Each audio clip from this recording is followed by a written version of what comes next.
Hi guys, welcome back to our channel, and in today's video we are going to help you determine the polarity of O2 molecule. Now O2 is a chemical formula for oxygen gas, and to determine its polarity we need to look at its Lewis structure.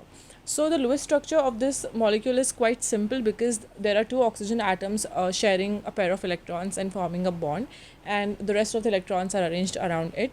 So generally polarity is a concept for such molecules in which there are the difference of electronegativities between atoms involved in this structure.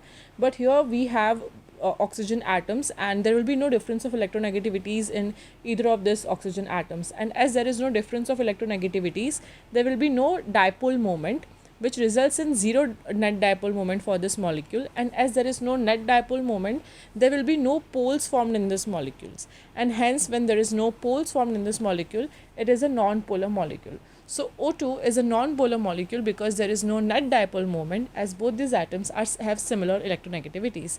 So I hope this video helps you to understand the polarity of O2 molecule. For more such videos on Lewis structure, molecular geometry, polarity of the molecules, make sure to subscribe to our channel, and thanks for watching.